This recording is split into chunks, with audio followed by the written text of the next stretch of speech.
could ask Dr. White to come up. So a little bit of context. So I met Suzanne 7 years ago as an introduction through a leader in the Detroit hospital system, the Detroit Medical Center, Lori Forbes, who's here, Lori, who was a board member at the time. Maybe, were you board chair at the time, Lori? Maybe, depends. And I met Dr. White, and we had a very nascent program operating in Canada, focusing on pediatrics and our early stages of palliative care. So two very distinct populations, two very distinct pathways, both very critical components of the healthcare continuum. When we talk about where Lori Gold was focusing on, where is 85% of the budget going and what patient population is it, and then where is that rising risk population? That's where we fell into talking to Dr. White, and in her role at the time as the Chief Medical Officer of the Detroit Medical Center. And that was our very first foray into the U.S. health system. So it's been a very interesting journey for us. There's been professional changes all over the place. We're very glad you could come up today to speak to us. You're speaking to us as the Chief Medical Officer for the City of Detroit now. And it's a very interesting perspective to give on some of the emerging trends, tie us back to some of the political things we hear about from Canada and from England that has been going on in the U.S. health system, around Obamacare, for a lack of a better term. And I look forward to everyone learning something. Thank you very much. Thank you. It's great to be part of this really important conversation. And I also realize that I'm the last thing standing between you and a really nice reception. So I will be brief. I know I won't use all of these slides that I prepared. So I'll try to really highlight some of the things about our journey. I really just wanted to tell a story or a case study, if you will, about how this technology has really enabled us to not only test some new models of care and innovate, but also to really overcome some of the disparities and challenges at an individual level for patients to improve care for an entire community. The backdrop for that story, as most of you probably know, Detroit has had some challenges. We were really going through a bankruptcy right about the time of the signing of the Affordable Care Act. And we also, though, have a very strategic CEO of the DMC, who is now the mayor of the city. And he was really, he was visionary and wanted to be one of the health systems that tested new models and partnered with CMS, which is the Center for Medicare and Medicaid Services, to take risk and learn about population health. So the slides have been truncated a little bit, but we had no experience at all. We had no population health management team. We had no care management teams. We were really starting from scratch. And I think it was important for us to realize that we needed help. And one of the ways that we did that was to partner with other entities in the community who were doing advanced disease management in the home, and then to leverage that partnership through technology. And we did that in a way that we actually shared the risk with those community clinical partners and kind of rolled the risk forward, I would call it, as we developed the program. So in terms, we applied for and were granted to become one of the pioneer accountable care organizations in the United States. There were about 30 of those that were designated as pioneer ACOs. And should the ACOs make it to Canada, I don't know if they have yet, or if that concept has made it here yet, maybe that will be coming in your future. But with Obamacare and all the controversy around that, some of you are probably wondering if this conversation is even still relevant or not. And I would just say absolutely, because what we're seeing is even though the ACA has been challenged, accountable care organizations in the U.S. are growing like crazy. And in addition to that, physicians are now placed in a situation where each physician each provider is being evaluated around their cost performance and their quality performance, and they are being placed at risk as well. So about 9% of a physician's income today is at risk based on performance. So they also can join an ACO as an alternative to developing their own quality risk program individually. And so this has become a very attractive model. So what is it? It's basically aligning providers and patients coming into a program where patients then are pulled in based on either a physician group or provider group or an individual physician, their TIN or their NPI number. And that organization then has responsibility for the total cost of care for the patients that come into the organization. There are a lot of tricky parts about this program. One is you really don't know who your patients are until 1 month before you become accountable for their care. So you have to ramp up very, very quickly with these programs. It's a full choice program, so you don't have any ability to direct patients or authorize or approve care.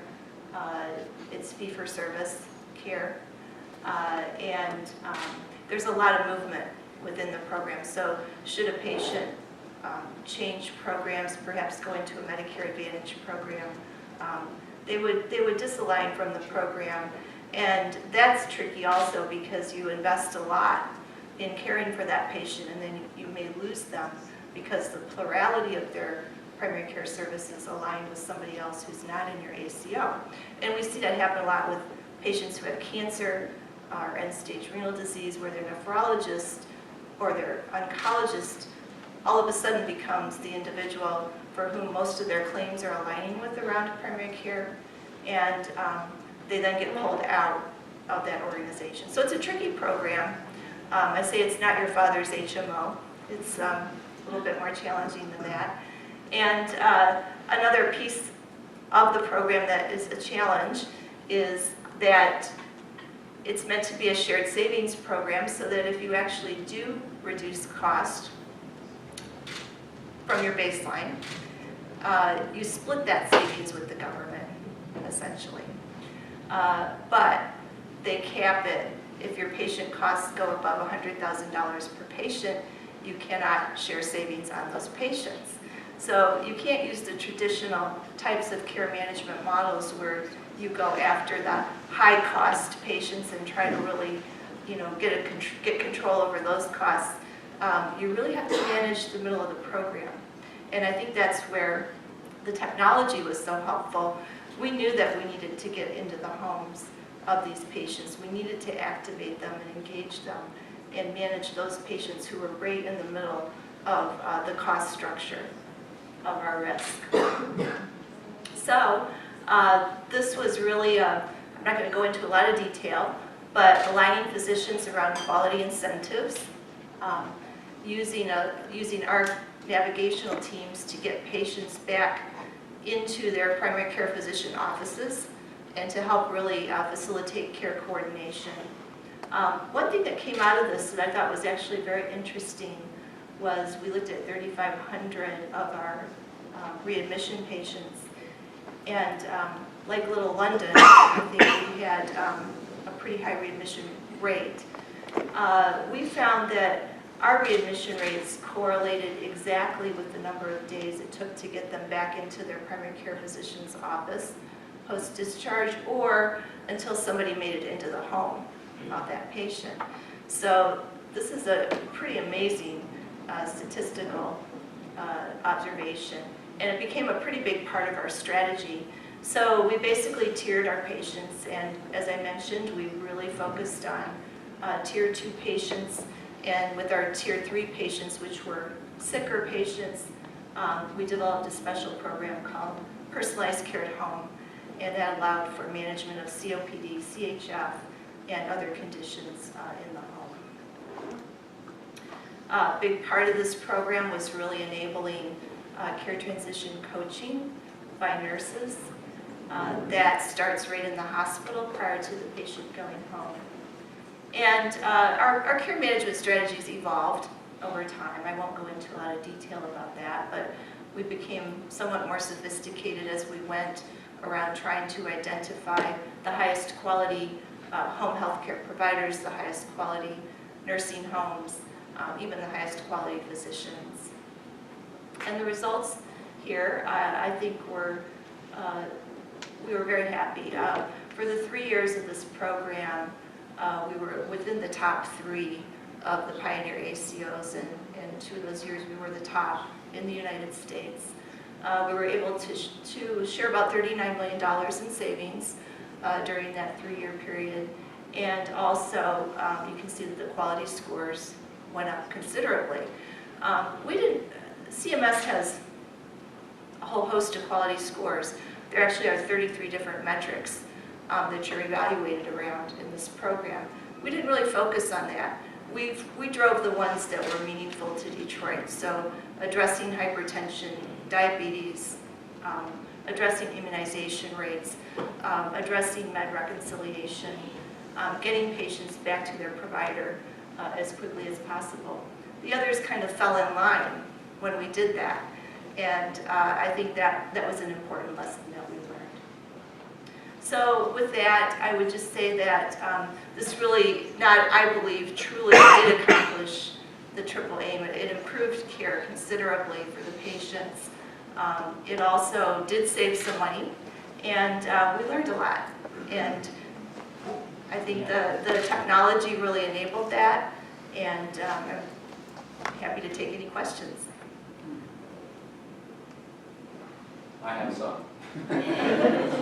So that's a very unique perspective from the Canadian experience, both on scale, dollars, patient populations, Detroit City itself. That was a remarkable change for us. Where's Rod? There's Rod. So Rod Brillo is our Chief Clinical Officer, is a professor of nursing. And when we met Rod was one of the leaders of the community partner, so providing the role of what VON has been doing here in the ACO. So what happened is when we met the hospital executive, and then we met Suzanne, we were directed literally across the street to where their largest community partner was, and who was handling this external part of the activity. So when the patient physically left the hospital, they went over to Rod's organization at the time, which was HOM. It was actually a hospice organization that had set up a specific group to apply the principles of hospice care, but for patients that weren't at end of life, that structured themselves really around that patient journey. And it was fascinating for me, and I invite you to chat with Rod when we're out there, and Suzanne. Rod's initial reaction to what we were doing as a doctor of nursing would have been clear to basically just kick us right off the front lawn of the building. Proud to say that he didn't. We did very, very well. But I don't want to, and I say that tongue-in-cheek, but to not discount the disruption of the restructuring of staff to make this thing work. And the Herculean efforts that were occurring inside the hospital, with you and your other chief medical officers enforcing standard and driving this huge organizational change that's required. There's some significant differences between our health systems, UK, Canadian, American, but the fundamental similarities and where this translates right back over to us are how we're structured from a service provider standpoint, right? Nursing organizations, whether they're public or they're private or they're profit or not-for-profit, the acute care setting being the common gateway for many of these patients to come into the system that we're trying to disrupt, in the sense they're not receiving effective care, so they show up and emerge. The interplay between the general practice, the family doctors, and the specialists, and that they're often not aligned, in the sense that GPs are often not equipped in many ways to support complex patients, and that's been historically the institution's role, not theirs.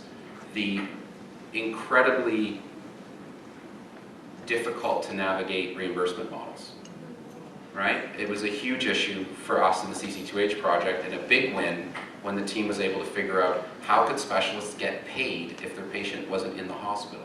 In the US, if we were doing a project and her organization billed for a patient that we took outside, people would go to jail, right? There's very, very strong federal legislation specifically to stop fraud that can also get in the way of doing things that are innovative, right?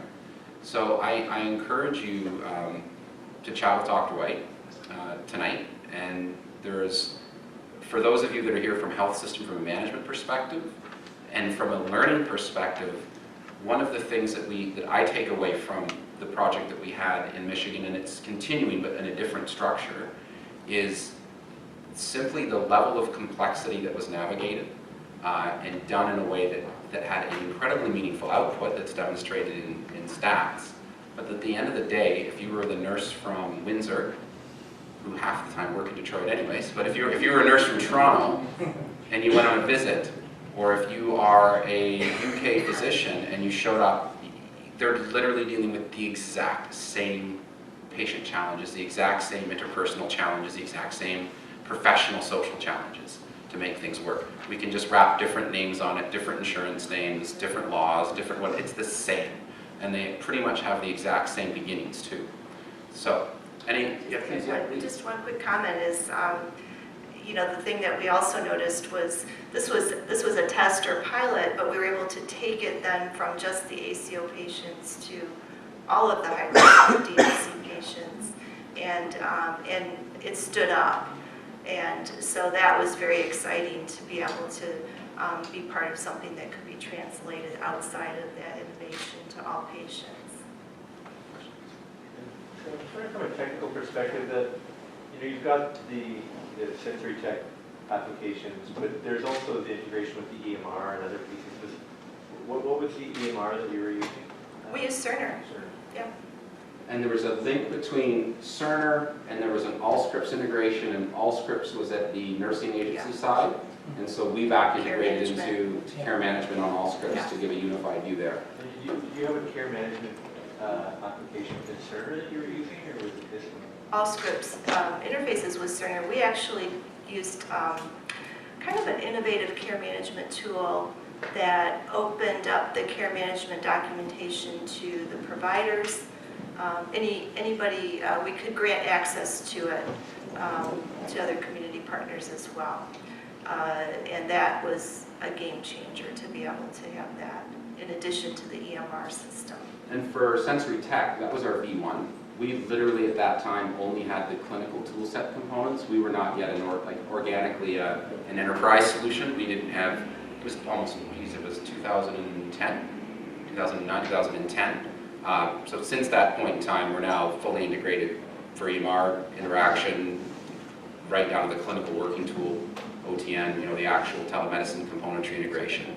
So for us, it was literally, we brought the frontline clinical structure to the nursing organizations that pioneered, within the Pioneer CO, that pioneered the idea of creating this patient family technician, this technician that would work under the nurse that could essentially do advanced practice. And that we built those tools, we then integrated with the EMR so they had their unified view. Back in the hospital, there was a set of notes that would be entered with the nursing partners that would show up in the hospital EMR, and they would create the triggers and the workflow, etc. Given the results that we see here and from some of the other presenters, where do you see this going in the next couple of years in terms of actually being broadly implemented throughout our healthcare systems, whether it's in Detroit or London, Ontario, or in the UK? Right. I think this is the future. Care will be delivered in the home. That's where patients want to be cared for, and it's the safest place for them to be.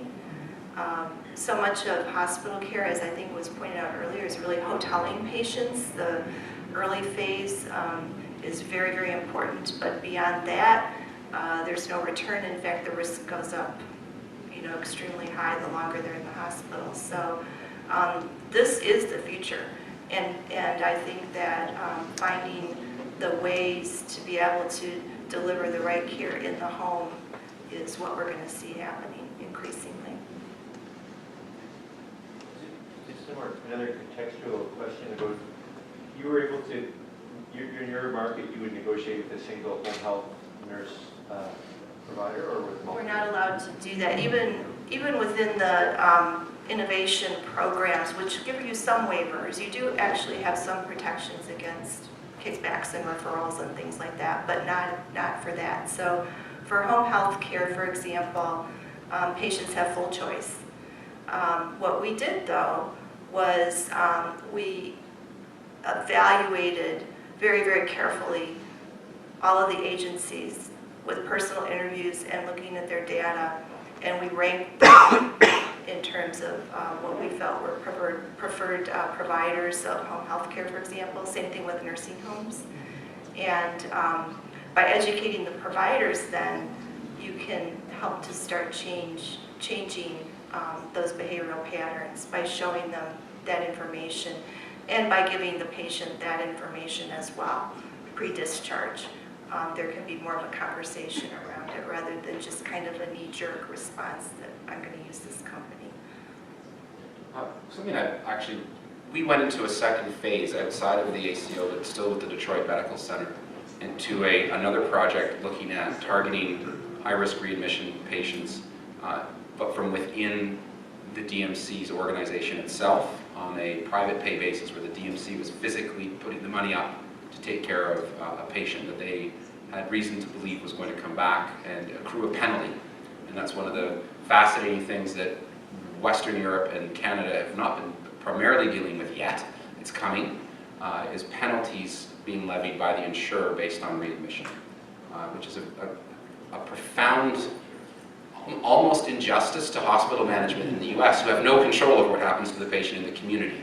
Unlike we're here, we could stand up with a collaborative group and talk about how everyone was able to get together and structure things, break down the barriers, and affect change. There's laws that actually prevent that, like single nursing agencies, et cetera. There's actual rules that block them from doing those things.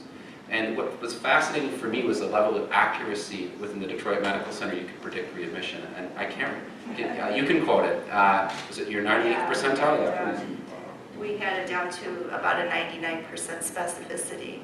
As a patient walked in the door, we could tell whether they were going to be a 30-day readmission.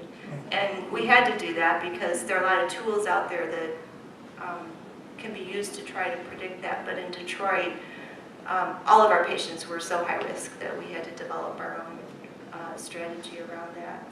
So when I think about sharing learning, some of the work that Dr. White and her team did is directly translatable into what we're talking about LHSC, and we're looking, and these are science-based methods that have had incredible impacts because there was an acute financial CFO-driven fix this. We're losing money if this patient shows up. If they come back in 31 days, we can like pop open a little party pop. Right? Jeez. They told me to do it. They said drive around in the bus and pick them up. Yeah, but there's, there are different drivers, but we're after the same thing. The financial driver to stop that readmission because the insurer is going to take away the money. They're after the same outcome. A patient it's not about driving around and like knocking the doorknobs off people's houses so they can't get back to the hospital.